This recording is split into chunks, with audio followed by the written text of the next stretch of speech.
ஏஷா, திருநீர் அணியறது எதுக்கு? நல்லா தெரியும். மனசு பரிசுத்தமா வெள்ளையா தூய்மையா இருக்கிறதுக்கு அடையாளமா தான் விபூதி. அகத்தின் அழகு முகத்தில் தெரியும்னு சொல்றாங்களே, அதுக்கு இதுதான் பொருள். உடம்பு நோய் நொடி இல்லாம ரத்தம் சுத்தமா இருக்குன்னு காட்டுறதுக்கு அர்த்தம் தான் குங்குமம். அண்ணா, உம்ம பையனோட ஞானம் என்ன மெய்சிலிர்க்க வைக்குது. உங்களுக்கு அப்புறம் இந்த கோயிலோட தலைமை குருக்களா இருக்கிற தகுதி உம்ம பையனுக்கு மட்டும்தான் இருக்கு. மாமா, அறிவுக்கும் ஞானத்துக்கும் வித்தியாசம் தெரியாம பேசிட்டு இருக்கேளே. நான் படிச்ச புஸ்தகத்தெல்லாம் நீங்களும் படிச்சிருந்தேன்னா நான் சொன்னதெல்லாம் நீங்களும் சொல்லிருப்பேள். இப்படிதான் 4 விஷயத்த தெரிஞ்சு வச்சுண்டு என்னவோ கடவுளையே நேர்ல பார்த்த மாதிரி இஷ்டத்துக்கு பேசிட்டு இருப்பா. அது எல்லாம் நம்பாதீங்கோ. முருகா, ஏன் பாட்டி சிரிக்கிறீங்க? தனக்கு தலைமை குருக்களா வரப்போறவன முருகன் எப்படியெல்லாம் பேச வைக்கிறான்னு நினைச்சேன், சிரிச்சேன். பாட்டி, நீ சொல்ற மாதிரி முருகன் பேச வைக்கவும் மாட்டான், பேசவும் மாட்டான். ஒன்னு தெரிஞ்சுக்க, பரம்பரை தலைமை குருக்கள் பதவி எங்க அப்பா தலைமுறையோட முடிஞ்சு போச்சு. நான் சாமிக்கு தீபாரதனையும் காட்ட மாட்டேன், தட்டையும் ஏந்த மாட்டேன். மகேஷ், ஏன் கத்ரேள்? வேண்டாடா, இப்படி எல்லாம் பேசாத. இது அவனுக்கு செய்யற தொண்டுடா. இறைவனுக்கு தொண்டு செஞ்சுட்டா வயிறு பசிக்காம போயிடுமா என்ன? வரவங்க தீபாரதனை தட்டுல போடுற காசை நம்பி நான் பொழப்பு நடத்த விரும்பல. என் படிப்புக்கு ஏத்த வேலையை தேடிக்கிட்டு இருக்கேன்.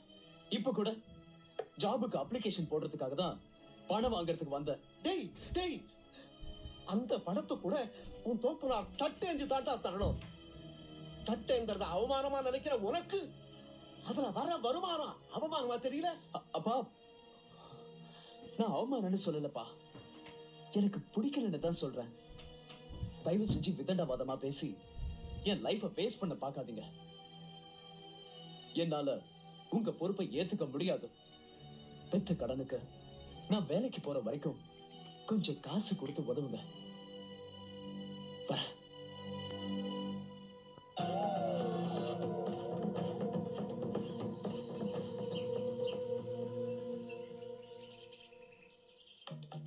சைக்கிளை தள்ளிக்கிட்டு வந்த என் கொண்டாட்டி செல்லமால ஓட்டிக்கிட்டு வந்த.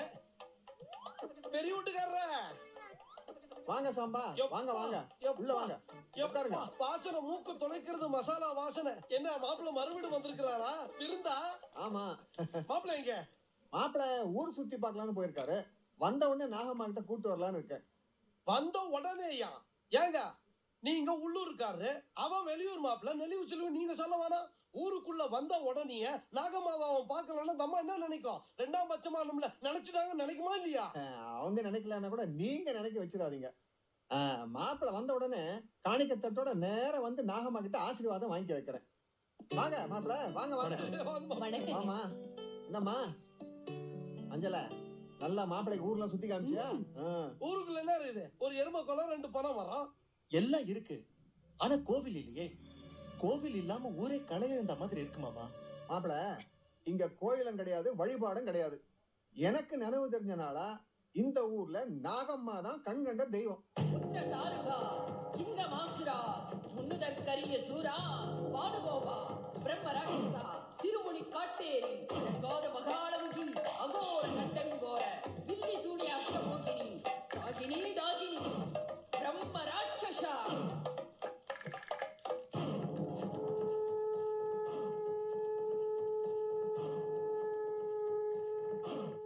அவங்க யாரா வேணா இருக்கட்டும். மனுஷங்களை கும்பிடுறது மரியாதைக்காக, தெய்வத்தை கும்பிடுறது பக்திக்காக. பக்திக்கு ஒரு கோவில் வேண்டாமா? கோவில் இல்லாத ஊர்ல குடியிருக்க வேண்டாம்னு பழமொழியே சொல்லிருக்காங்களே. மாப்பிள்ள, வாமாச்சாரம் வாம பூஜைன்னு கேள்விப்பட்டிருக்கீங்களா? தேவதைகளை கும்பிட்டு கெட்ட சக்திகளை செய்யற ஒரு சூனியக்கார வேலை அதானே? இருக்கலாம். ஆனா அந்த வாமாச்சாரத்தை வழி வழியா செஞ்ச மகான்களும் மகரிஷிகளும் சமாதியான பூமி இது. அதனாலதான் பூதலூர் பேர் வச்சாங்க. இங்க கல்லறைகளுக்கு வெள்ளி அடிச்சு கோயில்னு சொல்லக்கூடாது. நான் கேட்கறது அந்த தீவினைகளை கட்டுப்படுத்துற ஒரு முருகன் கோவில், அவ்வளவுதான். பெரிய வீட்டுக்காரர, மாப்பிள்ள வில்லங்கமான பேரை சொல்றாரு. இது அந்த அம்மா காதுல விழுந்துச்சுன்னா என்ன ஆகுறது? ஏன் அந்த நாகமாவுக்கு என் முருகன் எதிரி கடவுளா? அவனோட தாயும் தந்தையும் கழுத்துல மாலையா போட்டிருக்கிற அந்த நாகத்தை அவன் மயிலோட காலடியில போட்டு மிதிக்க வச்சவங்க வேலை. அந்த நாகம் என் முருகன் காலடியில கிடக்கிற துரும்பு.